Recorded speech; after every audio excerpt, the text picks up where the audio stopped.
Problems in getting incentives. हम जब incentives की बात कर रहे होते हैं तो उसमें यह जानना जरूरी है कि तमाम जो स्टूडेंट्स हैं उनके लिए इंसेंटिव्स जो हैं वो तश्कील नहीं दिए जा सकते। All students cannot get incentives because some students have problems and issues. Some students do not have the ability to get incentives. उसमें जो है वो जो है एकेडमिक रिलेटेड मसाइल भी हो सकते हैं जिसमें आपकी कॉग्निटिव एबिलिटीज आ सकती हैं और बिहेवियरल रिलेटेड मसाइल भी हो सकते हैं। और इसके साथ साथ ये देखना भी जरूरी है कि स्टूडेंट्स जो हैं वो साइकोलॉजिकली या फिजिकली दोनों तरीके से जो है वो नॉर्मल हों। बाज़ औक़ात हमारे पास ऐसे तालिब इल्म आते हैं जो जरा आम स्टूडेंट से, एक एवरेज स्टूडेंट से जो है वो लो परफॉर्म करते हैं क्योंकि कुछ उनमें डेफिशिएंसीज होती हैं।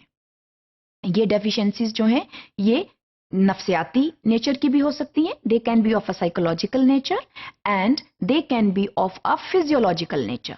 तो पहली बात तो ये है कि हमें अपने स्टूडेंट्स के बारे में मुकम्मल इंफॉर्मेशन होनी चाहिए, उनके हमें पोर्टफोलियोज डेवलप करने चाहिए और ये देखना चाहिए कि हमारे पास जब तालिब इल्म आ रहा है या आ रही है तो उसका प्रोफाइल क्या है, what is the psychological and physiological profile of a particular student.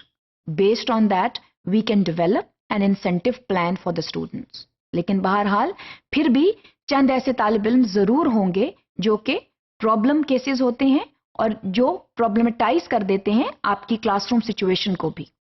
तो वो जो तालिब इल्म होते हैं उनके अपने जो है वो मसाइल होते हैं जो वो खुद हल नहीं कर पा रहे होते, वो टीचर को जानना बहुत जरूरी होते हैं। तो टीचर जो है वो जितनी मर्जी एफर्ट कर ले उनके साथ, टीचर जो है वो जितनी मर्जी उनको तवज्जो दे ले या उनके साथ बिहेवियरली काम कर ले, उनमें कुछ इनकैपेसिटीज होती हैं जिनकी वजह से वो डिजायर्ड बिहेवियर्स पर पूरे नहीं उतर सकते। उनके वो एक टीचर के लिए एक चैलेंज बन जाते हैं और बाकी भी अपने साथियों के लिए एक चैलेंज बन जाते हैं। तो आइए देखते हैं कि वो रवैये जो हैं वो कौन कौन से हो सकते हैं। सबसे पहले तो अगर स्टूडेंट जो है उसमें कोई फिजिकल जो है प्रॉब्लम है तो उसमें यह हो सकता है कि उसकी मोटर कोऑर्डिनेशन में प्रॉब्लम हो, हैंड आई मूवमेंट में इशू हो, कोई फिजिकली रिलेटेड ऐसा मसला हो जिसकी वजह से शायद वो ब्लैक बोर्ड को सही देख नहीं पा रहा, टीचर को सही देख नहीं पा रहा, शायद वो लिख सही नहीं पा रहा because there may be some problem with the hand और फिंगर्स। तो मोटर कोऑर्डिनेशन जो है अगर उसमें प्रॉब्लम होगी तो स्टूडेंट फ्रस्ट्रेटेड फील करता है। तो ये जानना जरूरी है कि मसला जो है वो है क्या। इसके अलावा एक और मसला जो है वो ये है कि स्टूडेंट जो है he or she may have difficulty in the recognition of sounds and symbols. उसको जो है सुनने में दिक्कत है और चीज को जांचने परतने में उसको प्रॉब्लम होता है। तो ये जो है ये भी एक डिफेक्ट है और इसको भी हल किया तो जा सकता है लेकिन उस वक्त वो एक प्रॉब्लम की शक्ल में सामने आता है। तो वहां पर आप कोई इंसेंटिव जितना मर्जी दे लें लेकिन अगर एक मसला है it may be related to a physiological problem और अ साइकोलॉजिकल प्रॉब्लम। मसलन जैसे डिस्लेक्सिया है, इसका जो नेचर है वो साइकोलॉजिकल भी हो सकता है, फिजियोलॉजिकल भी हो सकता है। तो उसमें जो रीडिंग एंड राइटिंग डिसऑर्डर होता है उसको एक अलहदा वक्त चाहिए स्टूडेंट को। Student needs a remedial programme और needs to be sent in a specialised programme. तो वहां पर आप जितने मर्जी इंसेंटिव्स दे दें वो कामयाब नहीं हो सकते क्योंकि जो बच्चा है, जो स्टूडेंट है, उसमें इतनी कैपेसिटी ही नहीं होती कि वो एक डिजायर्ड लेवल तक आ सके। इसके अलावा जो है सेंसरी प्रोसेसिंग में बाज़ औक़ात जो है वो मसले हो सकते हैं। मसलन अगर बाज़ बच्चे जो हैं जिनकी नज़र कमज़ोर है तो उनको जब दिखाई ठीक नहीं देगा तो वो फिर जब लिखने की बात आती है, जब पढ़ने की सामने से बात आती है तो वो सही तौर पे नहीं कर पाएगा। इसी तरह अगर बाज़ लोगों को कोई ऑडिबल प्रॉब्लम है, मतलब अगर सुनने में कोई इशू है तो जाहिर है कि no matter how hard you try that student will not be able to listen appropriately. तो वहां पर जो इंसेंटिव्स हैं वो कामयाब नहीं हो सकते। तो वो आप जितने मर्जी इंसेंटिव्स यूज करें वो कामयाब नहीं होंगे और it can lead to further frustration.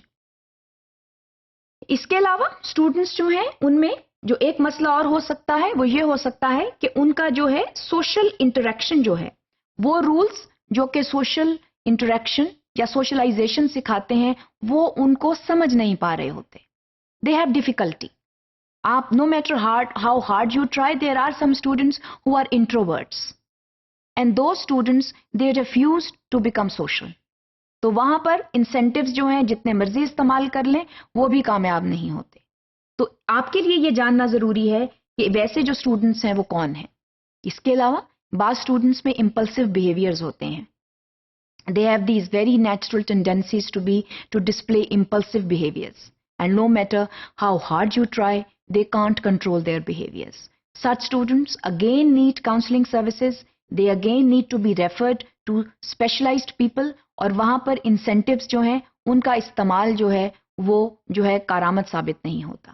تو اس چیز کا دھیان رکھیے کہ آپ کے اسٹوڈنٹس جو ہیں ان کی جو ہیں وہ سائیکولوجیکل اور فزیولوجیکل جو ہیں کنڈیشنز کیا ہیں. You need to keep that in mind. So when you give incentives, keep this thing in mind that for some students, incentives do not work out because those are problem students. They need specialized attention. So incentives cannot work out with them. مگر ان students کو جاننا جو ہے وہ بہت ضروری ہوتا ہے.